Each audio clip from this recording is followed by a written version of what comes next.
क्या आप जानते हैं कि आपने अपना पहला मोबाइल कौन सी कंपनी का लिया था? 90% लोगों ने अपना पहला मोबाइल नोकिया का ही लिया होगा, क्योंकि आज से 10 साल पहले नोकिया ही एक बेहतरीन कंपनी थी जिसने एक वक्त फ़ोन मार्केट के इंडियन मार्केट के ऊपर 70% कब्जा कर रखा था। यानी अगर लोग 100 मोबाइल खरीद रहे हैं तो उसमें 70 मोबाइल सिर्फ नोकिया के होते थे। हर किसी की पहली पसंद नोकिया ही होती थी। हम में से ज़्यादातर लोगों का कुछ भावनात्मक लगाव भी है नोकिया से, क्योंकि अधिकतर लोगों के घर में जो पहला फ़ोन आया था वो नोकिया का ही होता था। नोकिया 1100 और नोकिया 1110 ने तो पूरे भारत में सेल का रिकॉर्ड बना दिया था। लेकिन ऐसा क्या हुआ कि 25 सालों तक लोगों के जुबान पर छाई रहने वाली कंपनी आज अचानक मार्केट से बाहर हो गई? तो आइए जानते हैं आज नोकिया के बारे में। तो देखिए, नोकिया कॉरपोरेशन की शुरुआत सन 1865 में फिनलैंड में हुई थी। कंपनी का कोई एक खास बिजनेस नहीं था। कंपनी ने 153 साल की हिस्ट्री में कई सारे बिजनेस किए। नोकिया ने टेलीकॉम की फील्ड में 90 के दशक में कदम रखा था। टेलीकॉम क्षेत्र में क्रांति लाने का श्रेय जो है वो नोकिया को ही जाता है, क्योंकि इसने लोगों को कुछ ऐसी सुविधाएं दी थी जो आम लोग सोच भी नहीं सकते थे। एग्जाम्पल के तौर पर नोकिया ने सबसे पहले एक मोबाइल बनाने वाली कंपनी मोबिरा खरीदी। कंपनी खरीदने के कुछ ही साल बाद सन 1982 में नोकिया ने पहला कार फोन मोबिरा सीनेटर को लॉन्च किया। इसे लोगों ने काफ़ी पसंद किया था। इसका वजन करीब 10 किलो का था। इसके बाद नोकिया ने ईयर 1984 में मोबिरा टॉकमैन लॉन्च किया, जो कि पिछले वाले फ़ोन से हल्का था। इसका वजन करीब 5 किलो का था। इसके बाद फिर ज़्यादा वक्त नहीं लगाते हुए नोकिया ने मोबिरा सिटीमैन के नाम से एक फ़ोन लॉन्च किया, जो कि 1987 में लॉन्च हुआ। इसकी खास बात यह थी कि इसका वजन 800 ग्राम था।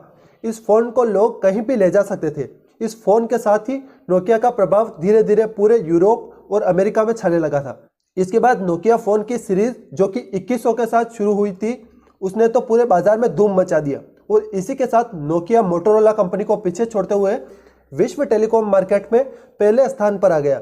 धीरे धीरे नोकिया का मार्केट बढ़ने लगा और सन 1997 से 98 तक नोकिया का मार्केट पूरे विश्व बाजार का करीब 25% था। मतलब पूरे विश्व भर में जितने भी फ़ोन बिकते थे उसका 25% प्रोडक्शन जो है नोकिया ही करता था।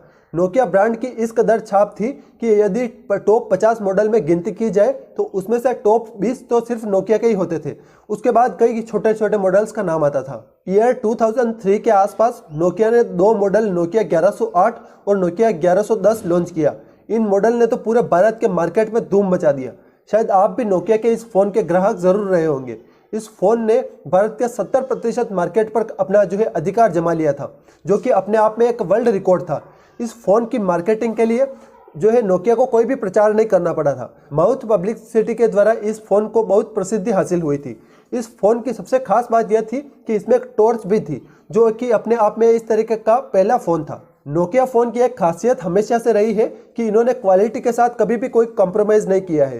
इन्होंने हमेशा अपने कस्टमर को एक बेहतरीन क्वालिटी वाला फ़ोन देने की कोशिश की है। इसी कड़ी में उन्होंने कैमरे वाले फ़ोन को लॉन्च करना शुरू किया, जिसमें इनका पहला कैमरा फ़ोन नोकिया 7605 था। इसके बाद उन्होंने 2006 में एडवांस कैमरे के साथ नोकिया 93 और 2010 में नोकिया 18 को लॉन्च किया, जो कि कैमरे की क्वालिटी के लिए बहुत ही पसंद किया गया। फिर वक्त तेज़ी से बदल रहा था। दुनिया तेज़ी से हार्डवेयर से सॉफ्टवेयर की तरफ बढ़ रही थी, लेकिन नोकिया शायद इस बात का एहसास नहीं कर पाई, या शायद एहसास करके भी इस बात को इतना गंभीरता से नहीं लिया, जो इसकी आज की स्थिति का मुख्य कारण बना।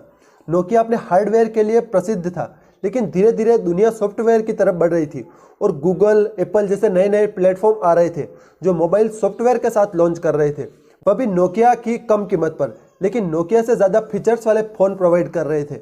इस तरह गूगल और एप्पल का प्रभाव धीरे धीरे पूरे अमेरिका और यूरोप में फैलने लगा और नतीजा यह निकला कि 2009 और 10 के आसपास अमेरिका के मार्केट में नोकिया को 30% घाटा झेलना पड़ा। इधर एशियन मार्केट की बात करें तो यहाँ पर चाइना में कई छोटी छोटी कंपनियों ने अपने मोबाइल फ़ोन लॉन्च किए, जिनमें फ्लिप फ़ोन जो है काफ़ी प्रसिद्ध हुआ था। सैमसंग, मोटोरोला ने इंडिया और चाइना के मार्केट में इस तरीके के बहुत सारे फीचर फ़ोन लॉन्च किए, जो कि थोड़े समय के लिए नोकिया के मार्केट के लिए बहुत ही नुकसान वाले साबित हुए। 2011 आते आते लगभग पूरे विश्व में एंड्रॉयड छा चुका था। हर जगह एंड्रॉयड की धूम थी और एप्पल ने भी अपना एक मार्केट बना लिया था। इस कंडीशन में नोकिया ने सोचा कि एक ऑपरेटिंग सिस्टम बनाया जाए जिस पर वह खुद अपने मोबाइल फ़ोन लॉन्च करेगा, पर शायद यह नोकिया की बहुत बड़ी भूल थी। नोकिया बाजार को नहीं समझ पा रहा था क्योंकि एंड्रॉयड ने हर ऐप डेवलपर को ऐसा प्लेटफॉर्म प्रोवाइड किया कि सारे ऐप डेवलपर एंड्रॉयड के प्लेटफॉर्म पर ही एप्लीकेशन बना रहे थे, जिससे एंड्रॉयड का इकोसिस्टम बहुत ही मजबूत हो गया। और जो नई नई कंपनियां थी जिन्होंने अपने नए फ़ोन लॉन्च किए, उन्होंने एंड्रॉयड ओएस को ही एक्सेप्ट किया और अपने फ़ोन को एंड्रॉयड ऑपरेटिंग सिस्टम के साथ ही सीधे लॉन्च कर दिया। उन्होंने नया ओएस बनाने की सिस्टम की ज़रूरत नहीं समझी, पर नोकिया यहाँ पर गलती कर रहा था कि वह एक नया ऑपरेटिंग सिस्टम बना रहा था। लेकिन नोकिया को इस गलती का आभास हुआ कि नया ऑपरेटिंग सिस्टम का मार्केट में जगह बनाना बहुत ही मुश्किल है, और उन्होंने बाजार में उपलब्ध ऑपरेटिंग सिस्टम के साथ ही अपना फ़ोन लॉन्च करने का सोचा। लेकिन यहाँ पर उन्होंने एंड्रॉयड की बजाय विंडोज़ को चुना। विंडोज़ डेस्कटॉप, लैपटॉप के क्षेत्र में टॉप पर है, पर मोबाइल के क्षेत्र में विंडोज़ ऑपरेटिंग सिस्टम का कोई खास प्रभाव नहीं है। लगभग पूरा मार्केट एंड्रॉयड और एप्पल ने ही ले रखा है। लेकिन फिर भी नोकिया ने विंडोज़ के साथ अपना फ़ोन लॉन्च किया। नोकिया ने लुमिया नाम का एक फ़ोन लॉन्च किया जो कुछ दिनों तक तो बहुत चला, लेकिन फिर बाद में यह मार्केट से गायब हो गया। इस घोषणा के बाद नोकिया के शेयर 14% तक गिर गए और उसका सिम्बियन ओएस का बाजार भी गिर गया था। आखिरकार नोकिया को बिजनेस में बहुत ज़्यादा घाटा हो रहा था। इस कारण नोकिया को माइक्रोसॉफ्ट ने $7 अरब में खरीद लिया। 2013 में माइक्रोसॉफ्ट ने एक भारतीय मूल के सत्या नडेला को सीईओ बनाया। उन्होंने कहा कि नोकिया को खरीदना माइक्रोसॉफ्ट की सबसे बड़ी भूल है। जब बाजार में पहले ही 2 ऑपरेटिंग सिस्टम है तो वहाँ एमएस विंडोज़ का जगह बनाना बहुत ही मुश्किल है। इसी के साथ उन्होंने नोकिया को एक कंपनी HMD ग्लोबल को बेच दिया। अब ये HMD ग्लोबल क्या है, आइए जानते हैं। देखिए, HMD ग्लोबल सन 2016 में नोकिया के ही कुछ एजेंट्स के द्वारा बनाई गई कंपनी है। इन्होंने 10 साल तक के लिए नोकिया फ़ोन के बनाने के राइट्स अपने पास ले लिए हैं। अब HMD ग्लोबल फॉक्सकॉन कंपनी से फ़ोन बनवाती है, मार्केटिंग HMD ग्लोबल करती है, पर फ़ोन पर नाम नोकिया होगा।